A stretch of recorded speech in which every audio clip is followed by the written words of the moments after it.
ಕೋಲಾರದ ವಿಚಾರಕ್ಕೆ ಬರೋಣ. ಕೋಲಾರದ ಶಾಲೆಯೊಂದರಲ್ಲಿ ಈಗಾಗಲೇ ಮಲದ ಗುಂಡಿಗೆ ವಿದ್ಯಾರ್ಥಿಗಳನ್ನು ನಡೆಸಿ ಸ್ವಚ್ಛಗೊಳಿಸುವಂಥ ಒಂದು ಅಮಾನವೀಯವಾದಂಥ ಘಟನೆ ನಡೀತು. ಈ ಘಟನೆಯನ್ನು ತುಂಬ ವಿವರವಾಗಿ TV9 ಕೂಡ ಸುದ್ದಿ ಮಾಡಿತು. ಈಗ ಅದರ ಇಂಪ್ಯಾಕ್ಟ್ ಎಂಬಂತೆ ಸ್ಥಳಕ್ಕೆ ಇವತ್ತು ಕೇಂದ್ರ ಸಚಿವರು ಕೂಡ ಹೋಗಿದ್ರು, ಜೊತೆಗೆ ವಿಪಕ್ಷ ನಾಯಕರು ಕೂಡ ಹೋದರು.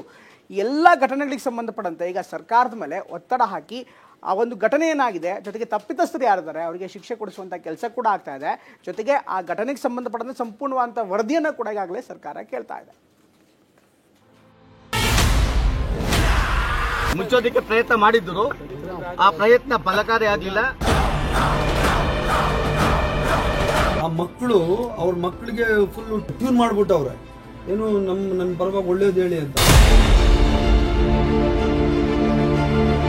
ಕೋಲಾರ ಜಿಲ್ಲೆ ಮಾಲೂರು ತಾಲೂಕು ಯಲವಳ್ಳಿ ಮೊರಾರ್ಜಿ ದೇಸಾಯಿ ವಸತಿ ಶಾಲೆಯಲ್ಲಿ ವಿದ್ಯಾರ್ಥಿಗಳಿಂದ ಶೌಚ ಗುಂಡಿ ಸ್ವಚ್ಛಗೊಳಿಸಿದ ಪ್ರಕರಣವನ್ನ ನಿನ್ನೆ TV9 ವಿಸ್ತೃತವಾಗಿ ಪ್ರಸಾರ ಮಾಡಿತ್ತು.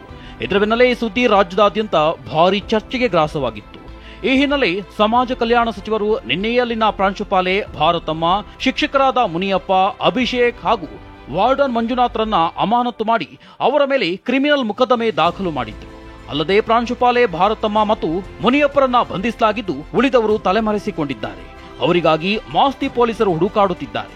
ಈ ಬೆಳವಣಿಗೆ ಬೆನ್ನಲ್ಲೇ ಇಂದು ಬೆಳ್ಳಂಬೆಳಗ್ಗೆ ಕೇಂದ್ರ ಸಚಿವ ಎ ನಾರಾಯಣಸ್ವಾಮಿ ಹಾಗೂ ಸಂಸದ ಎಸ್ ಮುನಿಸ್ವಾಮಿ ಶಾಲೆಗೆ ಭೇಟಿ ನೀಡಿ ಪರಿಶೀಲನೆ ನಡೆಸಿದ್ರು.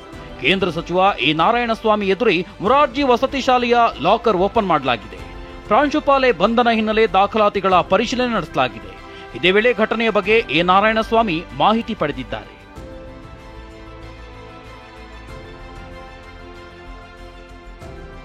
ಇದೇ ವೇಳೆ ಅಧಿಕಾರಿಗಳಿಗೆ ಕೇಂದ್ರ ಸಚಿವ ನಾರಾಯಣಸ್ವಾಮಿ ತರಾಟೆ ತೆಗೆದುಕೊಂಡಿದ್ದಾರೆ. ಈ ಪ್ರಕರಣವನ್ನ ಮುಚ್ಚಿ ಹಾಕುವ ಪ್ರಯತ್ನ ಮಾಡಲಾಗ್ತಿದೆ, ಯಾರಿಗೂ ಬೆದರಿಕೆ ಹಾಕದಂತೆ ಜಿಲ್ಲಾ ಪಂಚಾಯತ್ ಸಿಇಒ ಪದ್ಮಾ ಬಸಂತಪ್ಪಗೆ ನಾರಾಯಣಸ್ವಾಮಿ ಸೂಚಿಸಿದ್ದಾರೆ. ಮುಚ್ಚೋದಕ್ಕೆ ಪ್ರಯತ್ನ ಮಾಡಿದ್ರು, ಆ ಪ್ರಯತ್ನ ಫಲಕಾರಿ ಆಗಲಿಲ್ಲ.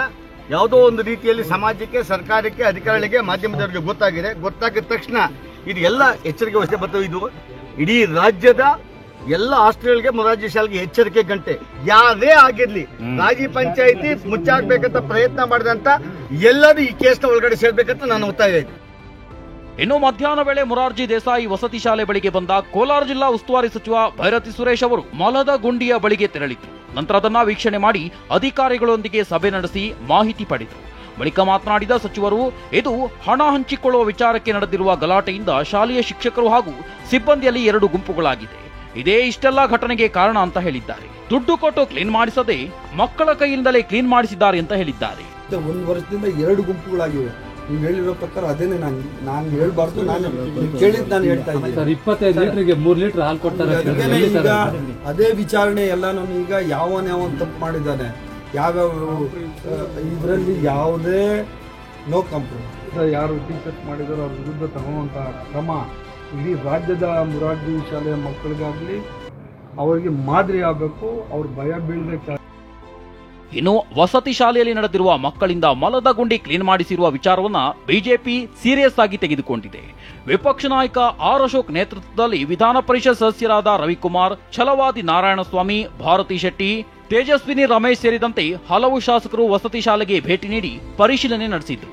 ಅಲ್ಲದೆ ಘಟನೆ ರಾಜ್ಯ ಸರ್ಕಾರದ ಆಡಳಿತಕ್ಕೆ ಹಿಡಿದ ಕೈಗನ್ನಡಿ, ರಾಜ್ಯ ಸರ್ಕಾರದಲ್ಲಿ ಕಮಿಷನ್ ದಂಧೆ ನಡೆಯುತ್ತಿದೆ ಎಂದು ನಾವು ಮೊದಲಿನಿಂದಲೂ ಹೇಳಿಕೊಂಡು ಬರುತ್ತಿದ್ದೇವೆ.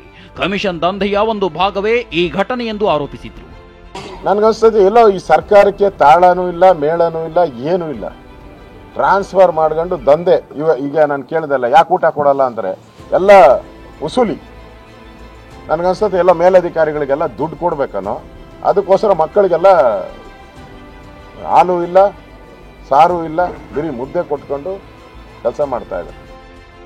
ವಸತಿ ಶಾಲೆಯಲ್ಲಿ ವಿದ್ಯಾರ್ಥಿಗಳಿಗೆ ಕಿರುಕುಳ ನೀಡಿರುವ ಪ್ರಕರಣ ಸದ್ಯ ರಾಜಕೀಯ ತಿರುವು ಪಡೆದುಕೊಂಡಿದ್ದು, ಇಂಥದ್ದೊಂದು ಘಟನೆಗೆ ಕಮಿಷನ್ ದಂಧೆಯೇ ಕಾರಣ ಎನ್ನಲಾಗುತ್ತಿದ್ದು, ತನಿಖೆಯ ನಂತರವಷ್ಟೇ ಸತ್ಯಾಸತ್ಯತೆ ಹೊರಬೀಳಲಿದೆ.